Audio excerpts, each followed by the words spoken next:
Yes, my name is John Wilson. Welcome to Boston, I guess, virtually for me. I apologize for them picking the wrong picture of me with the Yankees cap, but hey, it is what it is, right? Anyway, let's go into it. I'll tell you a little about myself in a second, but I think what's interesting is I joined a team at Red Hat last October. The guy to the far left, Andrew Clay Schaefer. I think most people in the DevOps community know him. He was one of the founders of Puppet Labs. Him, myself, and a gentleman named Damon Edwards really did a lot of the legwork on the first couple of DevOps days in the U.S. And he approached me last summer and said, "Hey, how would you like to come to work with me at Red Hat?" And I kind of said, "Andrew, I think you're out of your mind. You got the wrong number." And he was like, "No, really, I want to do something really special here." And by the way, I got Kevin Baer, who's right next to him, who was co-author of the Phoenix Project. I think the world of Kevin, and that's me, the short guy, if you hadn't seen me. And then to right of him is somebody who's been working with Kevin for many years, Jay Bloom, who is basically a genius. He gets mad when I say this, but he's got a PhD in design transition from Carnegie Mellon, and it really has been an insane experience. I've been doing this 40 years, and to be working with these guys. One of the short things, I'm not trying to do a Red Hat pitch here, but the idea that Andrew finally sold me on, and actually Jim Whitehurst sold me on, is, if the four of us have been deeply involved in the DevOps, thing for the last 10 years, what is the next 10 years going to be like? And I think about like where we all are right now, right, is that, we've done a great job, right? Like DevOps Days, DevOps Days Boston, New York, right? Chicago, the global community, all the thought leaders, the books. The question now is, do we do a better job in the next 10 years? And I'm not trying to be Pollyanna, right? What I would be disappointing is in 3 or 4 years from now, if we're still going ooh ah around GitOps. Now I love sort of GitOps, but the question is, and so that's one of the reasons why I eventually joined Red Hat, even though I've been basically independent for most of my career. Andrew likes to say we wrote some books. Most notably for me is the DevOps Handbook, but I also did a project with Gene Kim called Beyond the Phoenix Project, and then there's a bunch of other books that Kevin had written, Andrew had written, and I like I said, I've been doing this 40 years. I'm not going to bore you with the first sort of 25 years of my history, or actually 30 years of my history. But I've been a serial entrepreneur. I've written about 12 books. I started about 10 companies. Notably, I sold a company to Docker.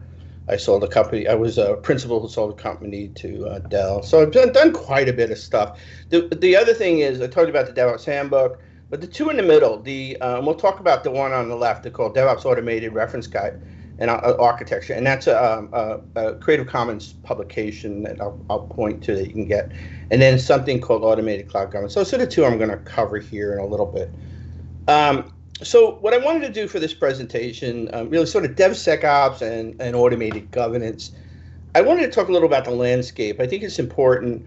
There's a couple of surveys out there I think that are really good. Surveys are surveys, right? We take them with a grain of salt. But, what I find is when I find data in a survey, particular data that can explain some phenomena, then I think it's sort of worthwhile. But these are probably the two best dev, and I'll point the two out in a minute. And then I want to talk a little about the sort of cognitive biases. I have longer presentations on this, but so I want to give you two examples of some breaches that sometimes sets the stage for the wrong kind of thinking that gets us in trouble with sort of security and has it applies to DevOps. And then last but not least, we'll cover automated governance. The recent surveys, what's interesting here, this is a survey that's been run 2 years now called the DevSecOps Community Survey, sponsored by Sonatype. I mean, the only interesting thing here is, which is interesting, is the data on sort of security interviews from the delivery pipeline or deployment behaviors mirrors what we see from the DevOps surveys, right? So basically there's still a small percentage of companies that are sort of on demand. So I would say that's 7% with every change. Less than 20% is really truly broken out of sort of some form of waterfall. So 18% according to this survey. And then 45% clearly is in some sort of waterfall approach from security. Again, this isn't too different from what we see in the last couple of years of the DevOps survey. So it should be no surprise that they kind of mirror. And then this is another slide that I thought was interesting. One of the things, you think about is, okay, you got this DevOps thing. We've been doing it for years. And then there's this some people left out security in the conversation. Some people didn't. But a vast majority of the DevOps conversation over the last 7 or 8 years has not really had a, and that's why the word DevSecOps sort of popped up, because there was definitely a missing link.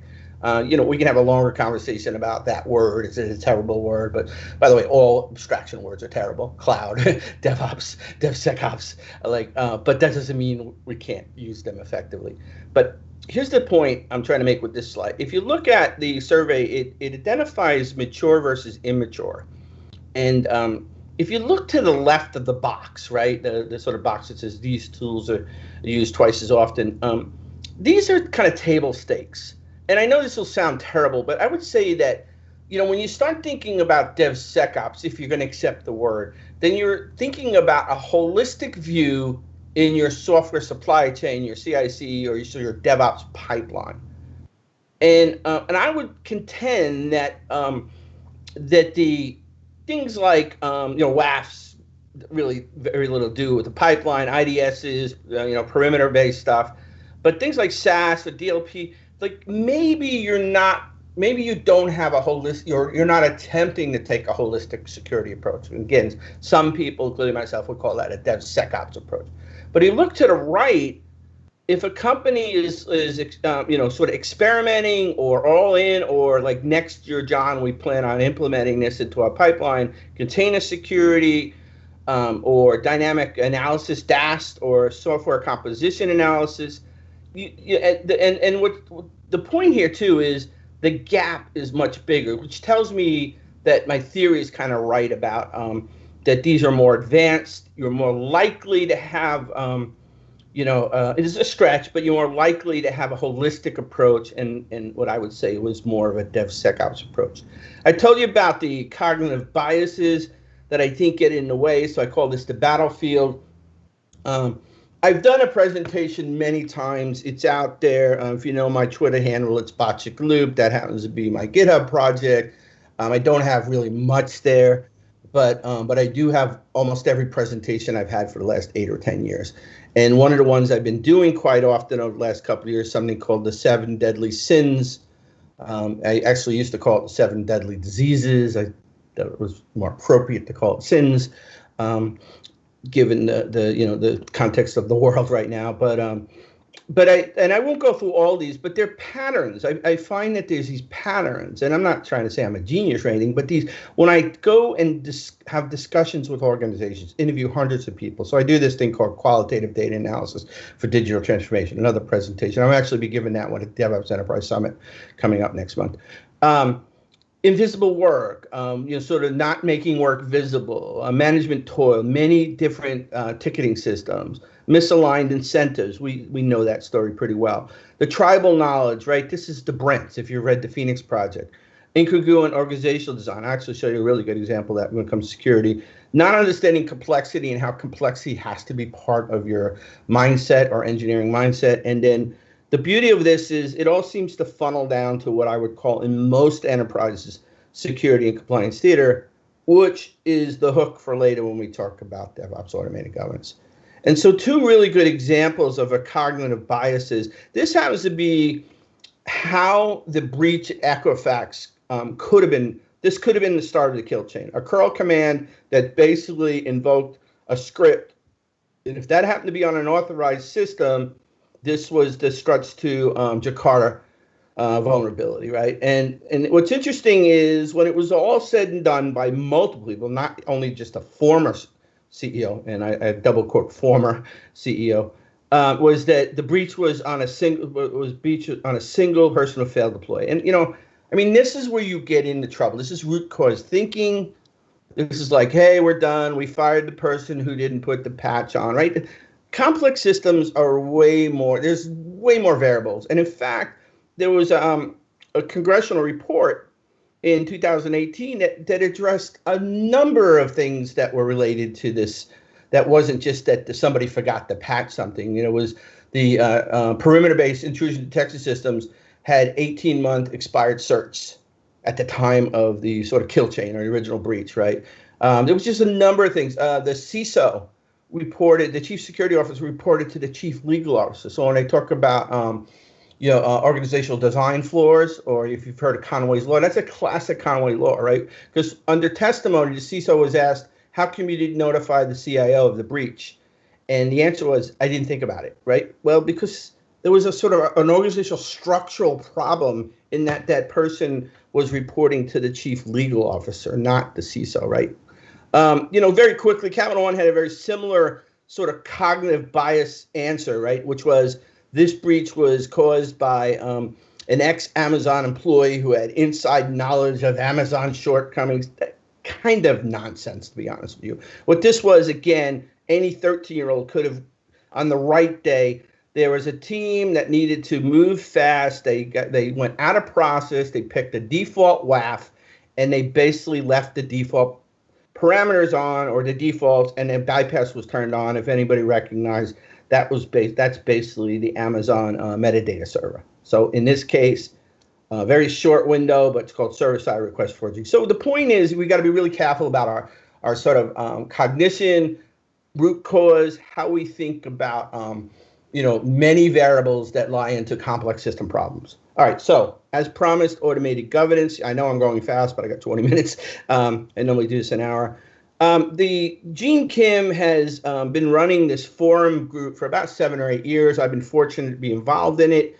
Every April or so, we go down to Portland. We did it virtual this year, and we have conversations about different things that in groups. We break out into groups, about 40 or 50 of us. We break out into groups, and we work on papers.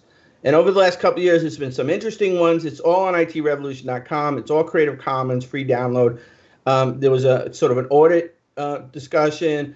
In 18, we had a Dear Auditor. And then last year, I decided to put together a team to really address something I didn't think was really happening, which was what we wound up calling DevOps automated governance. And we created a reference architecture to see if we can create a referenceable implementation.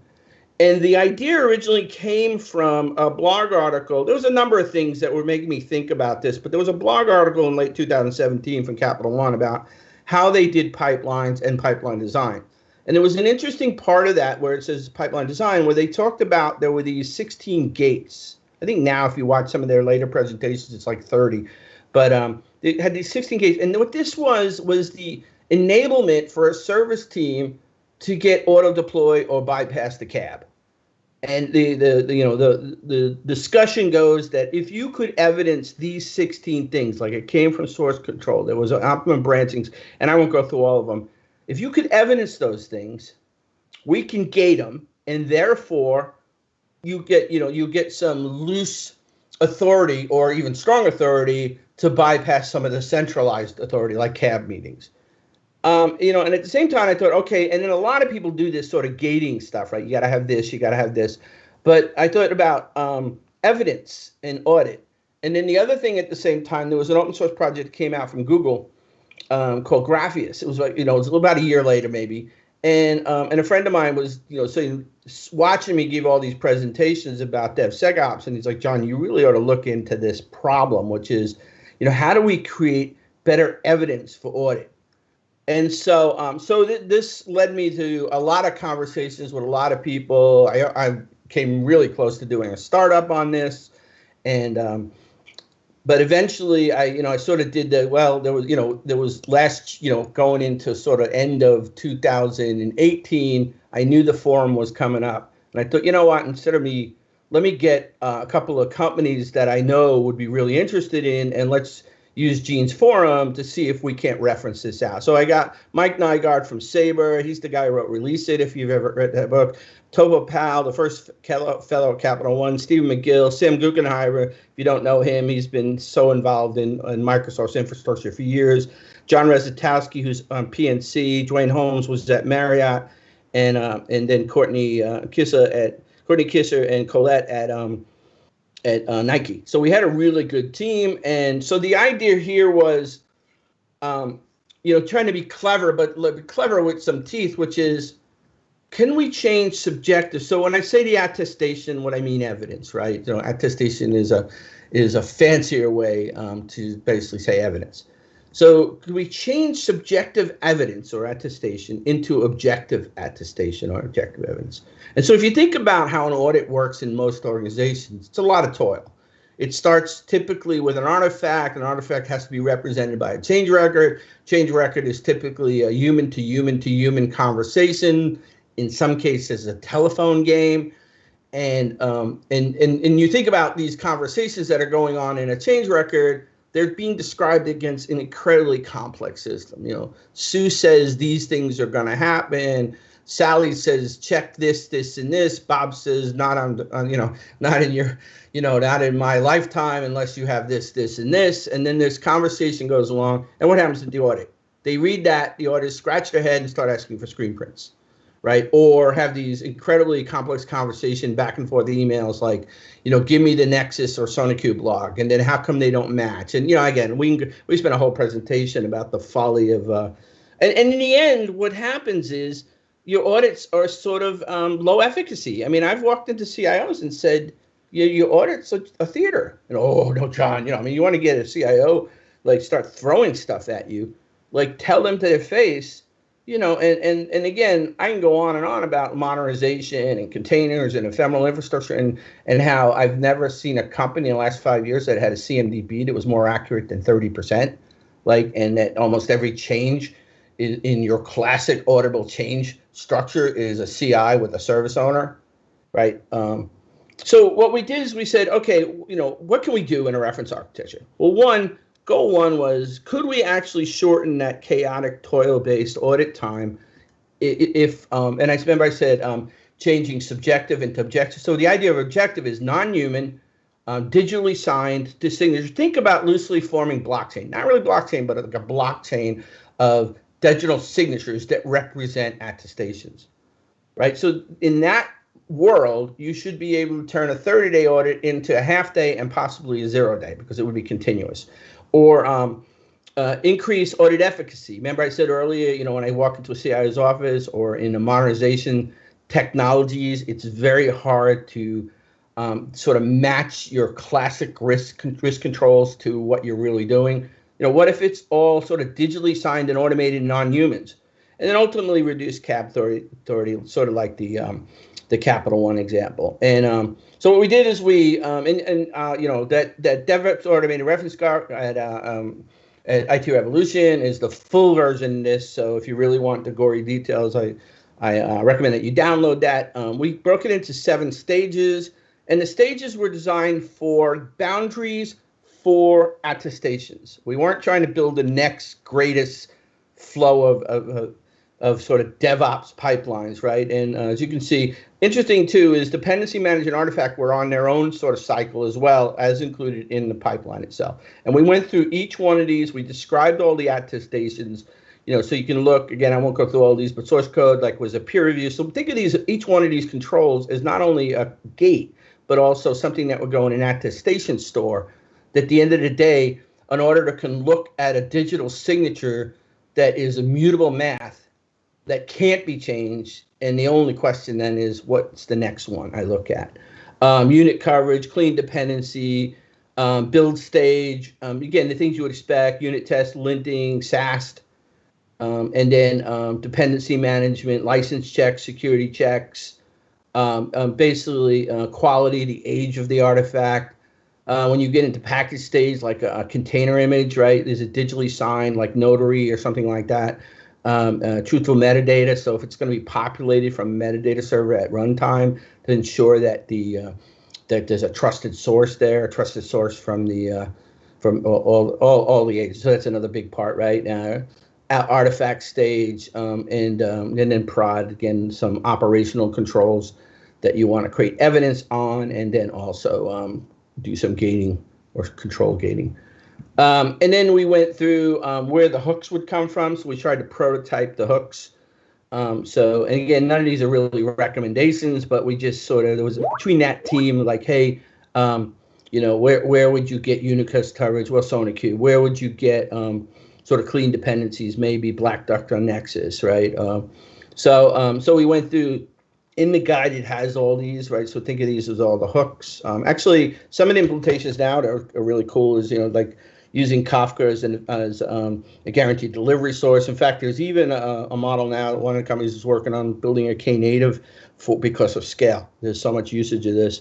And then one last thing I wanted to cover, only got a couple minutes left, is, one of the teams went off and has done a lot more work on this. In fact, we're about to start a second version of the working group where we really want to focus on policy. So since we had this engine in place, now could we go to the risk control people, and ask them to collaborate with service teams to create, in this example, YAML code that would drive that automated governance. So now you have this collaboration. So a service team has to go to work with a policy team. They work out a human readable, enforceable set of meta, in this case, that would drive the thing. And then even further, this one company has integrated this with OPA and Rego. So now it's sort of the YAML is sort of the interface, and the Rego is the implementation. And one last thing, I have to go through this really fast. There was a group of people out of New York, ONUG group, Nick Lippis got a hold of the paper we wrote. I happened to share the paper that was on it, and wanted to do something very similar with automated cloud governance. We had three things. Again, I'll sort of recommend you sort of looking for this. Really asking cloud providers to give attestations back to cloud tenants, right? So again, it's forms of attestations, and one would be boot trust integrity. Another would maybe a mirroring engine of every request back, and then have, and then the other thing was interesting about it is asking it for a normalized across all clouds. Big ask, but we got another second version going with a lot of companies, and we prototyped some Gherkin models to flesh this out. In fact, this was a crypto miner example where we could that mirroring engine, we could look for sort of look for fingerprinting, basically. Like, in other words, you should have, when you had that YAML file, or when you had this sort of thing, you should have defined some type of mnemonic, which might have the code department or something. And if that was a blank field, when it came back to you, then it looked like an adversary didn't know, or it was malformed. Anyway, again, I'm covering a lot of ground in a very short period. But anyway, that's the presentation. Awesome. Again, I know it went pretty fast. I'm pretty accessible. Botchaloop, Jay Willis at Red Hat. If you want to talk about any of this, I love to talk about this stuff. Yeah, John, thank you so much. Great Sure. presentation. We got a lot of really good. You got a lot of really good feedback in the event chat as well. So feel free to go check that out. For everyone else, remember that we're doing live Q&A next. So feel free to dump your questions into the chat, and we will start reading them live. We do have one so far. This was an ask about the maturity slide earlier in the presentation. The ask was how you were ranking mature versus immature practitioners. Can you talk a little bit about that? Yeah, so that was, again, it was a community survey sponsored by Sonatype, and basically they asked in Likert score, basically sort of the strongly disagree to strongly agree where you are. So then there was a middle ground. That one slide left out. There was sort of I think it was mid-mature, mature, and then there was sort of whatever the middle thing is. I can't remember what it was. And so it was self-identifying respondents to a DevSecOps service. So a little echo chamber-y, but it was. But what's interesting though is the fact that somebody would go into a DevSecOps survey means they're sort of understanding enough to know what that means, and then actually identify themselves as immature. I think that's a stronger point than even the groups that identified themselves as mature, because some would argue just the fact that you knew there was a DevSecOps survey might have put you on a more mature spectrum. Maybe you know just a little bit about what you don't know, but something that struck me was how you utilized your network so effectively to attack the problem of creating that reference architecture. So can you talk a little bit about that process, identifying people who might be interested in a problem space and just getting them together to ideate and to create?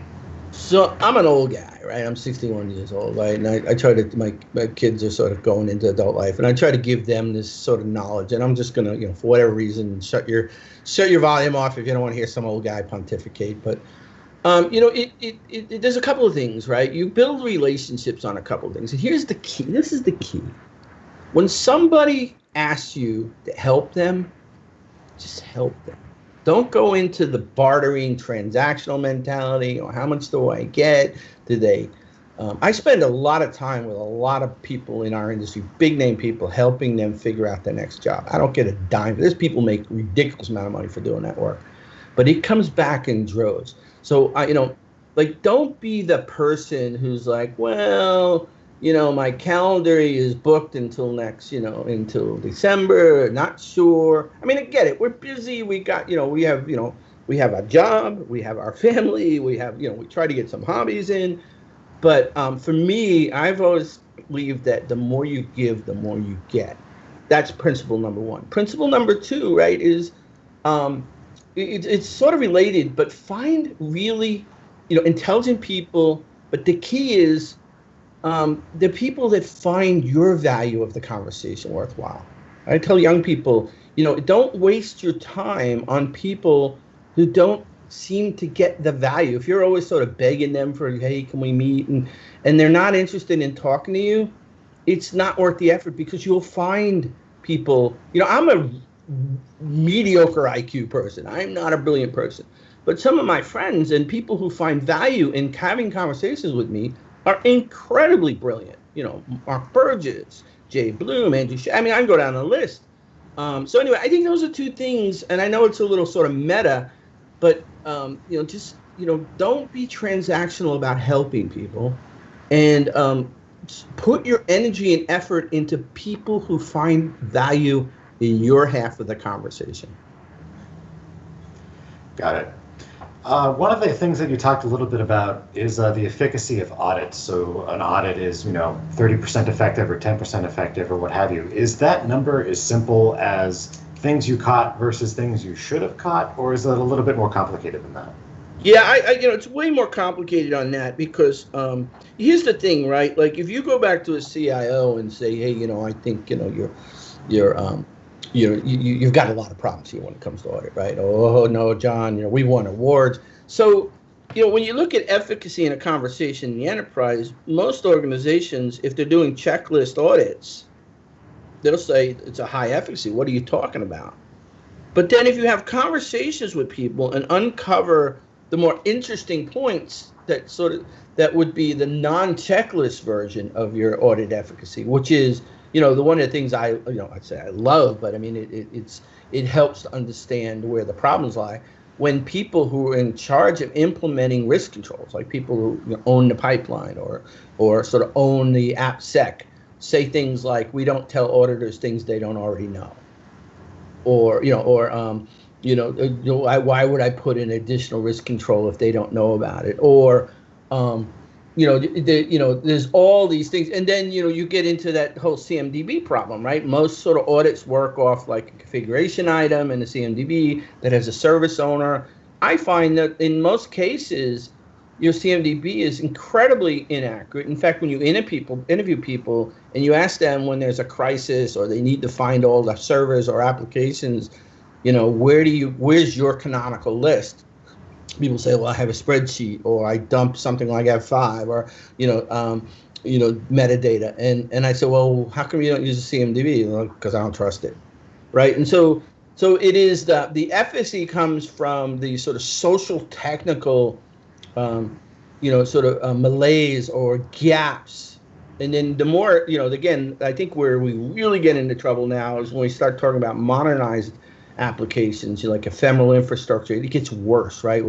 Not only when we containerize, but we're doing, on-demand deploys, and there's a lot of those things are just not structurally connected to the data of the classic sort of change record. What's the window that the thing is? You look at sort of the 4 or 5 major pieces of a classic change record, right? Like when did you put it in? What's the window? Who was the approver? Anyway, so when I talk about low efficacy, I'm talking about that hidden gap stuff that is happening in large enterprises. One last piece, which is, if you look at the controls in most large institutions, particularly highly governed ones like financials or healthcare, a lot of those controls are honestly grounded in 1990s world. Physical, electronic attestation of the server. Well, if you're using cloud and stuff like that, or, I've had some brilliant ones like, somebody was saying, John, if you can find who owns the risk control on why I have to do a business continuity plan for data stored in S3, like data stored in S3 is like what, 33 nines? You'd have to have we'd have to have stations on Mars, and we'd have to lose all of Earth mathematically to lose data on S3, right? So it's things like that. It's that sort of 1990s, early 2000 control that was just a different world than it is right now. And too many people in the rubber stamp version are finding sort of bypass explanations to get through the things they have to do to get the work for the work that has to happen. Right.